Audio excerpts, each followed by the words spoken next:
Hello दोस्तों, नमस्कार। स्वागत है आपका एग्जाम पेज बाय कंचन सर यूट्यूब चैनल में। इस वीडियो में हम पर्यावरण अध्ययन के 20 बहुत ही इंपॉर्टेंट क्वेश्चंस को सॉल्व करने वाले हैं, जो किसी भी परीक्षा, स्पेशली शिक्षक परीक्षा, UP TET, C TET, Himachal Pradesh TET, UPP, UPSI, सचिवालय, जूनियर असिस्टेंट ग्रेड, पंचायत अधिकारी, स्टेनोग्राफर, आबकारी सिपाही, इस तरह से बहुत सारी परीक्षाओं के लिए इंपॉर्टेंट है।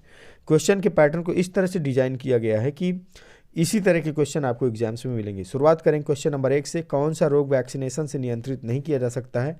ऑप्शन ए मधुमेह, option B polio, option C काली खांसी, ऑप्शन नंबर डी चेचक। इंपॉर्टेंट क्वेश्चन देखिए, मधुमेह यानी डायबिटीज़ को वैक्सीनेशन से नियंत्रित नहीं किया जा सकता। इसमें आपको पहले से ही पता होगा कि जैसे आपका जो भी प्रश्नगत और भी रोग हैं, पोलियो, काली खांसी, चेचक, इनको तो वैक्सीनेशन से रोका जा सकता है, लेकिन मधुमेह के लिए कोई भी अभी टीका नहीं बना है। ये इंसुलिन का पर्याप्त स्राव नहीं होने के कारण होने वाली बीमारी है। इस रोग में शर्करा की मात्रा रक्त और मूत्र में आ जाती है। इंसुलिन की पर्याप्त मात्रा में स्राव न होने से यकृत में ग्लाइकोजन संचित नहीं हो पाता है और रक्त की शर्करा की मात्रा बढ़ जाती है। इस तरह से क्वेश्चन नंबर 1 का ऑप्शन ए करेक्ट आंसर हो जाएगा। नेक्स्ट क्वेश्चन, निम्नलिखित में से किस वनस्पति के बीज हम खाते हैं? ऑप्शन ए गाजर, मक्का, केला या मूंगफली। तो ऑप्शन नंबर डी सही हो जाएगा। मूंगफली के बीज को खाते हैं, बाकी ऊपर के तीनों जो आपके इनके गूदे को खाया जाता है। तो इस तरह से क्वेश्चन नंबर 2 का ऑप्शन नंबर डी एकदम करेक्ट आंसर हो जाएगा। नेक्स्ट क्वेश्चन, क्वेश्चन नंबर 3, निम्नलिखित में से कौन सा जल को असंक्रमित करने में सहायक नहीं है? निस्यंदन छानने से, क्लोरीन गोलियों से, फिटकरी उबालने से। तो देखिए, उबालने से भी आपका जल असंक्रमित हो जाता है, क्लोरीन से भी, फिटकरी से, लेकिन निस्यंदन आपका ऑप्शन सही हो जाएगा, क्योंकि छानने से कोई भी जल आपका संक्रमण नहीं खत्म होगा। तो question number 3 option A correct answer हो जाएगा। नेक्स्ट क्वेश्चन, विश्व पर्यावरण दिवस कब मनाया जाता है? 5 जून, 22 जून, 21 जून या फिर 7 अक्टूबर को? तो देखिए, 5 जून को विश्व पर्यावरण दिवस मनाया जाता है, 22 मई को विश्व पृथ्वी दिवस मनाया जाता है, 21 जून को योग दिवस मनाया जाता है। तो क्वेश्चन नंबर 4 का ऑप्शन ए सही हो जाएगा। नेक्स्ट क्वेश्चन, क्वेश्चन नंबर 5, ग्रामीण क्षेत्र में गोबर का प्रयोग झोपड़ी की दीवारों एवं फर्श को लीपने में किया जाता है, जिससे वह चिकनी रहे, घर्षण हेतु खुरदुरी हो जाए, दीवार एवं फर्श का प्राकृतिक रंग हो, या कीटनाशक या कीट दूर रहें। तो क्वेश्चन नंबर 5 इसका वैज्ञानिक कारण है कीट दूर रहते हैं। जब भी फ्लोर को लीपने के कारण गोबर से लीप देते हैं तो इससे कीड़े मकोड़े दूर हो जाते हैं। नेक्स्ट क्वेश्चन, क्वेश्चन नंबर 6, श्रमिक मधुमक्खियों को भोजन की दिशा के स्रोत की दिशा ज्ञात कराती है, यानी श्रमिक मधुमक्खियां भोजन के स्रोत की दिशा को ज्ञात कराती किस तरह से? भिन्न भिन्न आकार, नृत्य के द्वारा, रासायनिक संकेत द्वारा या स्पर्श के द्वारा। Question number 6 option B correct answer हो जाएगा। नृत्य के द्वारा ये जो है बताती हैं कि कहाँ पर भोजन की दिशा है। नेक्स्ट क्वेश्चन, क्वेश्चन नंबर 7, निम्नलिखित में से विषम को चयनित कीजिए। सौर ऊर्जा, पवन ऊर्जा, प्राकृतिक ऊर्जा या ज्वारीय ऊर्जा। क्वेश्चन नंबर 7 का ऑप्शन नंबर आपका प्राकृतिक ऊर्जा यानी ऑप्शन नंबर सी सही हो जाएगा। जो प्राकृतिक गैस है वो इसमें विषम है, क्योंकि और ऊपर के जो है ये अपरंपरागत साधन है, जबकि प्राकृतिक गैस आपकी परंपरागत साधन है। इस तरह से क्वेश्चन नंबर आपका नेक्स्ट जो है 8वां, निम्नलिखित में से कौन सा पक्षी नर व मादा के दिखने में समान होता है? बुलबुल, कोयल, मधुमक्खी या गौरैया। तो देखिए, आपका जो बुलबुल होती है वो नर और मादा दिखने में एकदम समान होती है, जबकि गौरैया पक्षी की जो मादा प्रजाति होती, फीमेल स्पीसीज का रंग नर की अपेक्षा अधिक गाढ़ा होता है। Question number 8 option A correct answer हो जाएगा। नेक्स्ट क्वेश्चन, क्वेश्चन नंबर 9, निम्नलिखित में से किसके बीज मधुमेह के रोगी को रक्त शर्करा का स्तर सामान्य बनाए रखने में लाभदायक है? धनिया के बीज, सरसों के बीज, जीरे के बीज या मेथी के बीज। तो ऑप्शन नंबर डी आपका क्वेश्चन नंबर 9 में मेथी के बीज सही हो जाएगा। देखिए, मेथी एक अवृत बीजी पादप है जिसका मधुमेह, डायबिटीज़ के रोगी की रक्त शर्करा यानी ब्लड शुगर को सामान्य बनाए रखने में लाभ पहुंचाता है। इसके अलावा यह पौधा शरीर में कोलेस्ट्रॉल तथा ट्राइग्लिसराइड को भी कम करता है। स्तन तथा कोलोन के कैंसर के बचाव से भी उपयोगी होता है, क्योंकि मेथी के पौधे का मुख्य उपयोग पाचन में सहायता से है। भारतवर्ष में इसको ऑवेल भी कहा जाता है। निषेचन के बाद बीजांड को इससे खाया जाता है। Question number 9 option D correct answer हो जाएगा। नेक्स्ट क्वेश्चन, वह बीमारी जिससे उच्च मात्रा में रक्त में यूरिया अम्ल प्रधान रूप में पाया जाता है?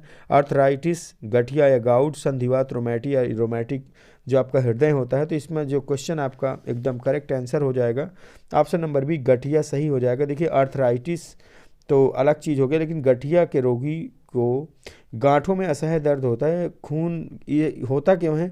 क्योंकि इस रोग में खून में यूरिक अम्ल के अत्यधिक उच्च मात्रा में पाए जाने के कारण ये रोग हो जाता है। क्वेश्चन नंबर 10 का ऑप्शन बी करेक्ट आंसर हो जाएगा। Next question, question number 11, aspirin के संबंध में कौन सा कथन सत्य नहीं है? यह न्यूरोलॉजिकली सक्रिय दवा है। देखिए ये कथन आपका सही है। एस्पिरिन मादक दर्द नाशक दवाओं के अंतर्गत आता है। यह दर्द से राहत में प्रभावी होता है, खून के थक्के नहीं जमने देता। तो आपका ए सी डी सही, लेकिन बी ऑप्शन आपका जो मादक वाला ऑप्शन है दर्द नाशक दवाओं के अंतर्गत, ये ऑप्शन गलत हो जाएगा। क्वेश्चन नंबर 11 का ऑप्शन बी करेक्ट आंसर हो जाएगा। नेक्स्ट क्वेश्चन, एम्फाइसीमा एक ऐसी बीमारी जो पर्यावरणीय प्रदूषण द्वारा होती है, इससे प्रभावित मानव अंग है।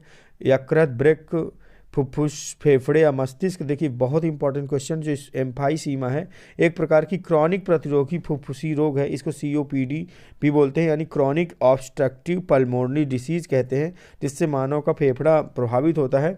और जो वस्त्र उद्योग के कार्य में लगे होते हैं उनको ये रोग सामान्य रूप से दिखाई देता है। तो इस तरह से क्वेश्चन नंबर 12 का ऑप्शन सी करेक्ट आंसर हो जाएगा। नेक्स्ट क्वेश्चन, कोरोनरी धमनी में बाईपास सर्जरी में जो रक्त वाहिका ग्राफ्ट होती है वो प्रयोग में लाई जाती, कहाँ से ली जाती है? तो आप इसमें लिखा है पाँव से ली गई सिरा है, आगे वाले हाथ से ली गई, सीने अथवा बक्षस्थल से। देखिए इसमें कहीं से भी ली जा सकती है। तो question number 13 option D correct answer हो जाएगा। देखिए वीडियो ज़्यादा लंबा ना हो इसलिए इधर उधर की बात नहीं करेंगे, थोड़ा वीडियो को स्पीड से पढ़ाएंगे। निम्नलिखित में से किस राज्य में गंगा का प्रवाह नहीं है? बिहार, झारखंड, पश्चिम बंगाल या उत्तर प्रदेश?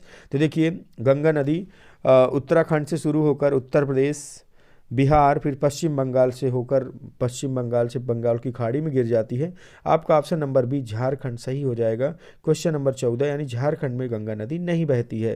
क्वेश्चन नंबर 15, वर्षा में पानी की बूंदों का आकार गोल होता है गुरुत्वाकर्षण के कारण, श्यानता के कारण, पृष्ठ तनाव के कारण या विक्षेप के कारण? तो देखिए पृष्ठ तनाव के कारण वर्षा की बूंदों का आकार गोल होता है। Question number 15 option C correct answer हो जाएगा। अमृत क्रांति का संबंध किससे है? दुग्ध उत्पादन से, रासायनिक संरक्षण से, पेट्रोलियम के संबंधित है या नदियों को आपस में जोड़ने से? तो अमृत क्रांति जो है वो नदियों को आपस में जोड़ने से, जिससे जल संरक्षण किया जा सके। Question number 16 option D correct answer हो जाएगा। नेक्स्ट क्वेश्चन, रैंचिंग कृषि का प्रचलन मुख्य रूप से विश्व में कहाँ पर है? अफ्रीका, एशिया, ऑस्ट्रेलिया, यूरोप में? देखिए इसका प्रचलन ऑस्ट्रेलिया में है, क्योंकि वहाँ पे बड़े बड़े भूभाग पाए जाते हैं। और इसका जो सबसे बढ़िया तरीका वो ये है कि इसमें जो है खेतों की जुताई बुआई नहीं की जाती, बल्कि नए नए खेत तैयार किए जाते हैं और इसमें पशुपालन मुख्यतया होता है। Question number 17 option C Australia सही हो जाएगा। ऑसिफिकेशन टेस्ट किसके लिए किया जाता है? मलाशय परीक्षण के लिए, नशे की जांच के लिए, सही उम्र का पता लगाने के, सिफिलिस के लिए? तो क्वेश्चन नंबर 18 ऑप्शन सी सही हो जाएगा। सही उम्र का पता लगाने के लिए ऑसिफिकेशन टेस्ट किया जाता है। क्वेश्चन नंबर 19, राष्ट्रीय उद्यान सर्वाधिक किस राज्य में है? उत्तर प्रदेश, मध्य प्रदेश, गुजरात या Uttarakhand? Question number 19 option D Uttarakhand में सबसे अधिक राष्ट्रीय उद्यान है। कभी कभी पूछता है वन्य जीव अभ्यारण्य सबसे ज़्यादा किस में है? तो आपका अंडमान निकोबार द्वीप समूह सही हो जाएगा। Question number 19 option D correct answer. निम्नलिखित में से किस में प्रोटीन नहीं पाया जाता है? सवाल में, स्पाइरुलिना में, सोयाबीन या टमाटर में? देखिए सवाल में, स्पाइरुलिना में या सोयाबीन में प्रोटीन प्रचुर मात्रा में पाया जाता है। इसके अलावा मछली वगैरह में भी प्रोटीन बहुत पाया जाता है, लेकिन आपका टमाटर में प्रोटीन नहीं पाया जाता। तो question number 20 option D correct answer हो जाएगा। मिलते हैं अगले वीडियो प्रैक्टिस सेट में, तब तक के लिए नमस्कार।